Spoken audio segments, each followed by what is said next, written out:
MGM Wardrobe Department, 1944. Irene Sheriff knelt beside 22-year-old Judy Garland, pins held between her lips, adjusting the hem of an elaborate gown for Meet Me in St. Louis. But something was wrong. The dress that had fit perfectly during the first fitting 3 weeks ago now hung loose around Judy's waist. Irene had worked with Judy for years and knew what this meant. The drastic weight fluctuations, the way measurements changed week to week, sometimes day to day. These weren't natural variations. They were evidence of the pharmaceutical control that MGM exerted over every contract player's body. For 30 years, Irene dressed Hollywood's biggest stars, but no one's body told a more heartbreaking story than Judy Garland's. Every fitting was a documentation of damage. Every alteration revealed another chapter of exploitation. In a rare interview before her death, Irene spoke about what she learned from measuring Judy Garland's changing body over a decade. This isn't about fashion or glamour, this is about what the dresses couldn't hide. Irene Sheriff was one of Hollywood's most celebrated costume designers, winner of multiple Academy Awards and renowned for her artistry. She worked with legends, created iconic looks, and shaped how audiences perceived their favorite stars. But her work with Judy revealed the darker side of Hollywood glamour, where beautiful costumes covered bodies damaged by systematic abuse. The first time Irene worked with Judy was in 1942 for a musical production.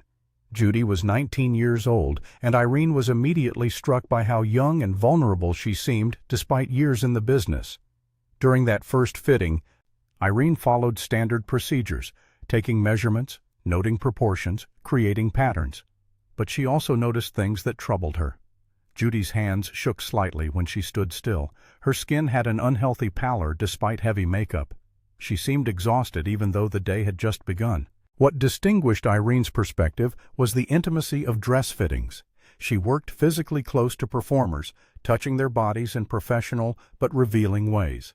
She noticed details that cameras didn't capture and publicity photos concealed. With Judy, these details accumulated into a disturbing pattern that became impossible to ignore. The weight fluctuations were the most obvious sign something was wrong. In a typical month, Judy's measurements could vary by several inches in either direction. Irene would create costumes based on current measurements, only to find they no longer fit by the time filming began. She learned to build in extensive alteration capabilities, creating dresses that could be taken in or let out dramatically depending on Judy's condition that particular week. But the weight changes weren't random. Irene recognized they correlated with studio demands and production schedules. Before important scenes or publicity appearances, Judy would arrive for fittings noticeably thinner, clearly the result of crash dieting or medication. After intense production periods, her body would react with swelling and weight gain. The cycles repeated endlessly, each one taking a visible toll. Irene also noticed the physical marks that told stories Judy never spoke about. Bruises that appeared without explanation, skin problems consistent with pharmaceutical use, physical tension that manifested in posture and movement. A costume designer becomes an expert in reading bodies, and Judy's body was screaming evidence of ongoing harm that the beautiful dresses were meant to disguise. What made Irene's position particularly difficult was her awareness that her work contributed to concealing the abuse. The costumes she created were designed to make Judy look healthy, vibrant, and beautiful regardless of her actual condition. She became skilled at using fabric and construction techniques to hide weight fluctuations, to create the illusion of well-being when the body underneath told a different story. Her artistry served a deceptive purpose that troubled her increasingly over the years. The fitting room conversations revealed Judy's internal struggle with her appearance. Studio executives had spent years criticizing her body, creating obsessive self-consciousness about every perceived flaw. She would stand in front of mirrors during fittings, making negative comments about her figure that broke Irene's heart. This beautiful young woman had been taught to see herself as inadequate, and no amount of reassurance from Irene could undo that psychological damage. Irene described one particular fitting in 1948 that crystallized her understanding of what was happening. Judy arrived looking worse than Irene had ever seen her, clearly ill and barely functioning. But filming was scheduled to begin in days, and costumes needed to be finalized. Studio representatives accompanied Judy to the fitting, watching every interaction, making comments about her appearance, pressuring for adjustments that would make her look thinner on camera. Irene watched this young woman being treated as an object to be manipulated rather than a person deserving care and respect. The technical challenges of costuming Judy reflected the broader dysfunction of her relationship with MGM. Irene had to maintain multiple versions of the same costume in different sizes because Judy's weight would change during production. She had to use construction techniques that accommodated dramatic body changes while maintaining continuity for filming. These weren't normal costume design problems, they were adaptations to systematic abuse of a performer's body. Irene also witnessed how the studio's control extended into every aspect of Judy's appearance. Executives would attend fittings and make demands about how costumes should look, overriding both Irene's professional judgment and Judy's personal preferences. The costumes weren't created to serve the performer's needs or the story's requirements. They served the studio's vision of how Judy should appear to maximize profitability. What particularly troubled Irene was watching Judy's relationship with her own body deteriorate over the years. In early fittings, despite the problems, Judy still had moments of pleasure in wearing beautiful clothes. By the late 1940s, fittings had become ordeals marked by anxiety and self-criticism.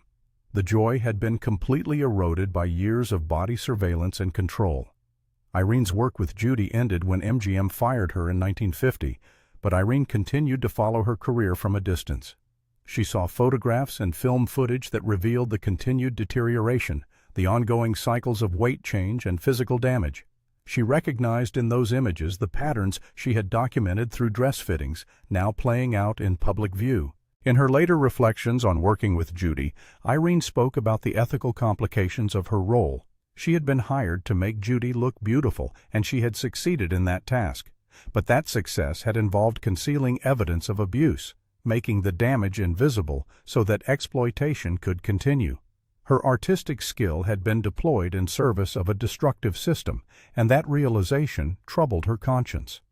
Irene also discussed the broader pattern she observed across her career. Hollywood's treatment of women's bodies was consistently controlling and damaging.